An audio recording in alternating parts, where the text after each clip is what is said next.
한국 원유 지도가 바뀌고 있습니다. 이건 비유가 아닙니다.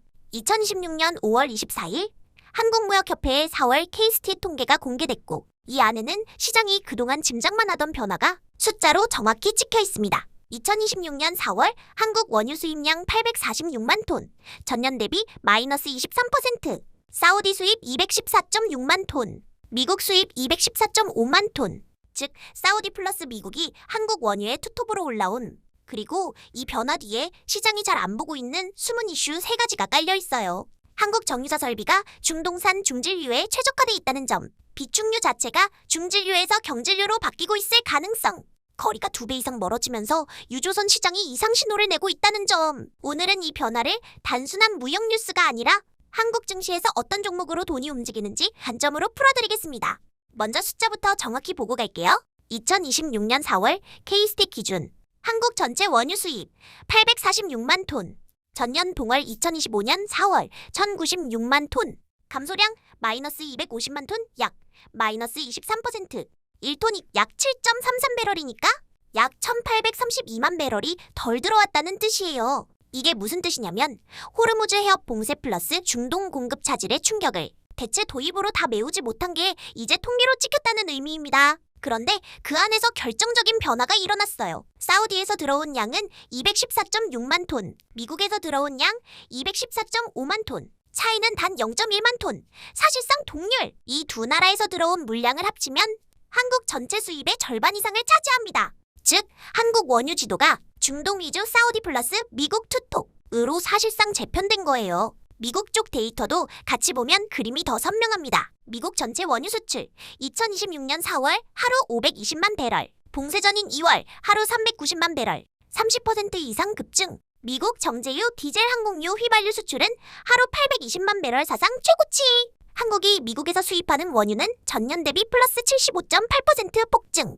호르무즈 해협이 막힌 자리를 미국 셰일 오일과 정제유가 빠르게 메우고 있다는 게 이번 K스틸 통계의 1차 결론입니다. 한국 정유사 설비는 중진류 전용 공장에 가깝다. 자, 여기서부터가 진짜 중요합니다. 미국산 늘면 좋은 거 아니야? 이렇게 생각하기 쉬운데 사실 한국 정유사 입장에서는 손실이 발생합니다. 이유는 단순합니다. 중동산 원유는 황함량이 높고 점도가 높은 중진류, 미국산 셰일 오일은 황함량이 낮고 점도가 낮은 경진류. 한국 정유사들은 자원 빈국이라 저렴한 중동산 중진류를 사다가 다양한 석유 제품을 뽑아내는 고도화 설비에 수조 원을 투자했어요. 탈황 설비, 중진류 분해 시설, 황매수, 잔사유 처리 등 이런 설비는 중진류를 잘 깨서 고부가 제품을 많이 뽑는 데 최적화돼 있습니다.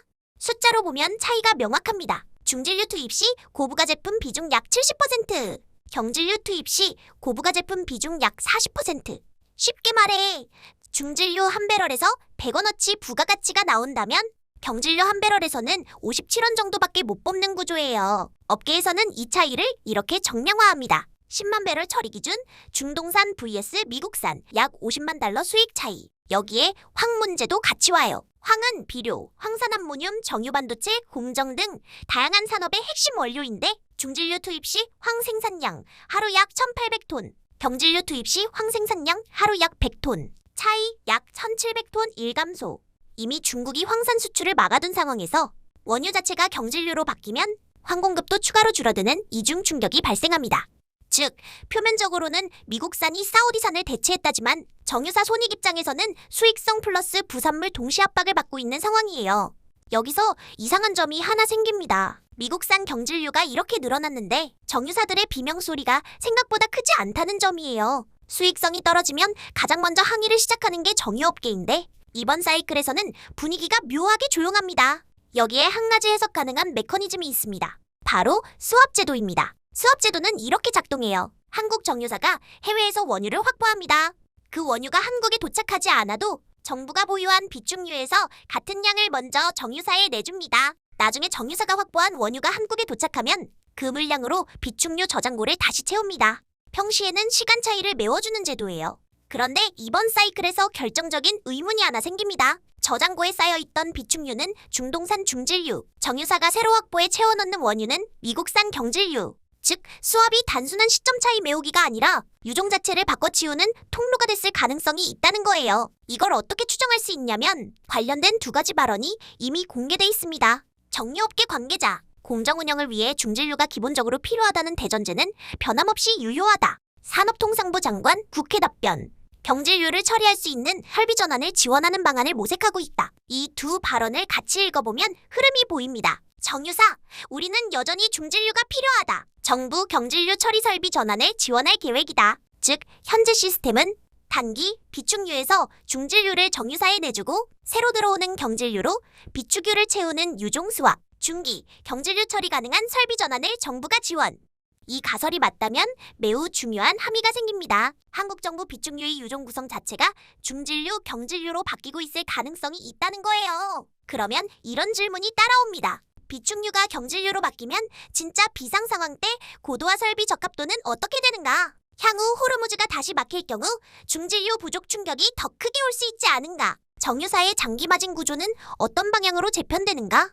이 부분은 정부의 공식 발표가 아직 명확하지 않아서 시나리오 차원에서 봐야 할 변수이지만 한국 에너지 안보의 진짜 숨은 이슈라고 볼 수 있는 지점이에요. 숨은 이슈, 톤마일 폭증과 유조선 시장의 이상 신호. 또 하나의 숨은 이슈는 유조선 시장입니다. 거리부터 보면 그림이 보입니다. 사우디 한국 부산 약 11,000km, 대형 유조선 VLCC 기준 약 20일 항해, 미국 걸프만 부산 파나마 운하 경유 약 19,000km, 미국 걸프만 부산 희망봉 우회 약 25,000km. 그런데 한국이 원유를 도입할 때 쓰는 배는 거의 한 번에 200만 배럴을 운송하는 VLCC 초대형 유조선입니다. 문제는 VLCC가 너무 커서 폭이 60에서 68m, 파나마 운하 통과 한계는 49m, 즉 VLCC는 파나마 운하를 통과할 수 없습니다. 무조건 희망봉을 돌아야 한다는 뜻이에요.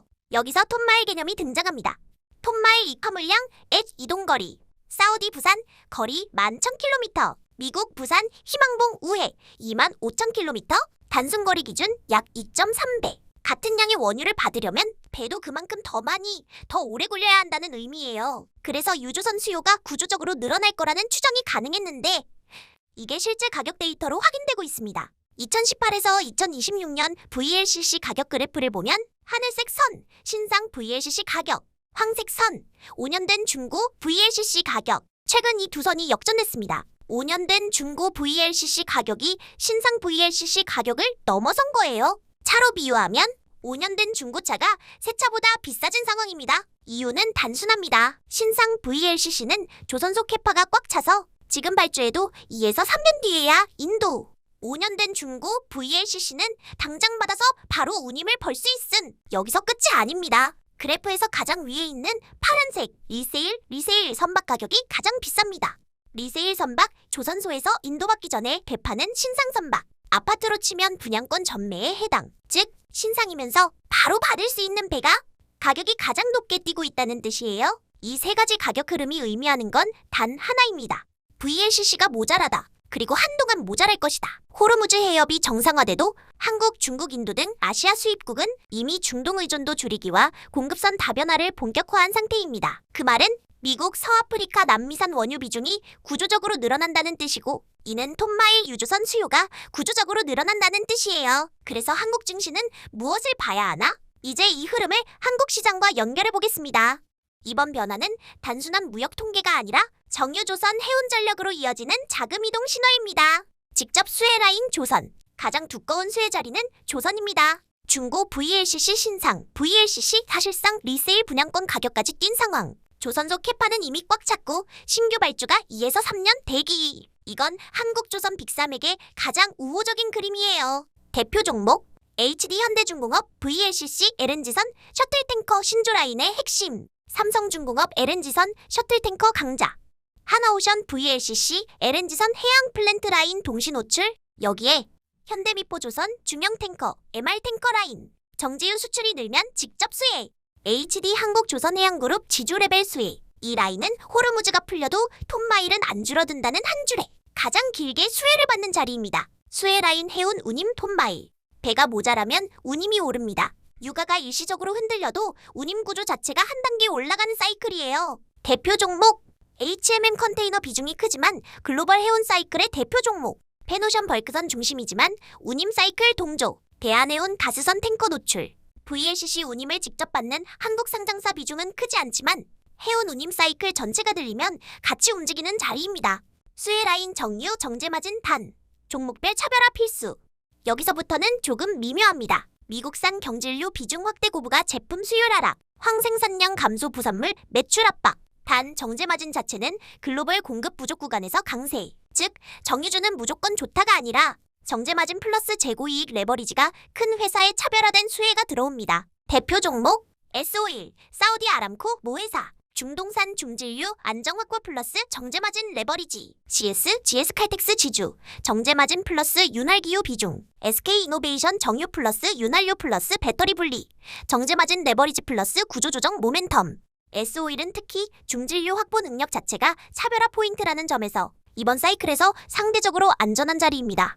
구조적 수혜 라인, 가스전력 인프라. 원유 변동성이 커질수록 LNG 도입 단가 재산정, 가스전력 인프라 투자 확대, 가같이 동반됩니다. 대표 종목 한국가스공사 에너지안보 플러스 LNG 도입 단가 재산정 모멘텀, 두산 에너빌리티 SMR 대형 발전 데이터센터 전력 동시 수혜, HD 현대일렉트릭 LS ELECT RIC 효성중공업 변압기 송배전 인프라, LS 가온전선 대원전선 전력 케이블 구리 수요. 이 라인은 원유 지도가 흔들릴수록 가스 전력 비중이 커진다는 흐름과 직접 연결됩니다. 같이 봐야 할 리스크 라인. 원유 변동성 확대는 비용 부담이 큰 업종에는 그대로 충격이 됩니다. 항공, 대한항공, 아시아나항공, 제주항공, 유류비 비중 25에서 30%, 환율과 동시에 자극받는 자리. 석유화학, 롯데케미칼, LG화학, 대한유화, 나프타 단가 부담 플러스 글로벌 수요 둔화. 타이어, 한국타이어앤테크놀로지, 금호타이어, 합성고무 카본블랙 원가 부담, 고 PER 성장주 일부, 육아 인플레 재점화 신호와 겹치면 외국인 매도 1순위 자리에 들어감. 오늘 핵심을 한 줄로 정리하면 이겁니다. 한국 원유 지도가 중동 중심에서 사우디 플러스 미국 투톱으로 바뀌고 있다. 그리고 그 변화 뒤에 시장이 잘 안 보는 숨은 이슈 3가지가 깔려 있다. 정유사 설비는 중질유 전용에 가까운데 들어오는 원유는 경질유로 이동 중. 비축유 자체가 중질유, 경질유로 수합되고 있을 가능성. 거리 VLCC 캐파 리세일 가격 역전이 보여주는 구조적 유조선 부족. 이 흐름에서 한국 증시가 받을 신호는 3가지로 정리됩니다. 가장 두꺼운 수혜조선, HD 현대중공업, 삼성중공업, 하나오션, 현대미포조선, HD 한국조선해양. 운임 사이클 수혜해운, HMM, 페노션, 대한해운. 차별화 수혜정유, S-오일, GS, SK이노베이션. 구조적 수혜 가스전력, 한국가스공사, 두산 에너빌리티, HD 현대일렉트릭, LS ELECT RIC, 효성중공업, LS 가온전선. 리스크 변동성 항공 대한항공, 아시아나항공 제주항공, 석유화학 롯데케미칼 LG화학, 타이어 한국타이어 금호타이어, 고 PER 성장주. 마지막으로 한 가지만 짚고 가겠습니다. 호르무즈가 풀린다고 해서 이번 변화가 원래대로 되돌아가지는 않습니다. 이유는 단순합니다. 한번 중동 위험을 경험한 수입국은 다시 100% 중동 의존으로 돌아가지 않습니다. 그 말은 미국 서아프리카 남미 원유 비중은 구조적으로 늘어나고 유조선 수요도 구조적으로 줄어들지 않는다는 의미이다. 이번 사이클은 단발성 이슈가 아니라 구조적 재편입니다. 그래서 오늘 영상 마지막에 한 가지 부탁드리겠습니다. 댓글에 본인의 보유 종목을 남겨주시면 이번 한국 원유지도 재편 플러스 유조선 부족 사이클 시나리오에서 직접 수혜 자리인지 차별화 수혜 자리인지 리스크 자리인지 다음 영상에서 흐름 기준으로 같이 정리해드리겠습니다. 원유는 단순한 에너지가 아닙니다. 조선해운, 정유가스, 전력항공, 화학까지 한국 산업 전체에 줄을 다시 세우는 변수예요. 저는 오늘 밤 VLCC 운임 차트 한 번 더 보고 조선주 시가총액을 다시 한번 점검해 보겠습니다. 여러분도 포지션 한 번 더 점검해 보시기 바랍니다.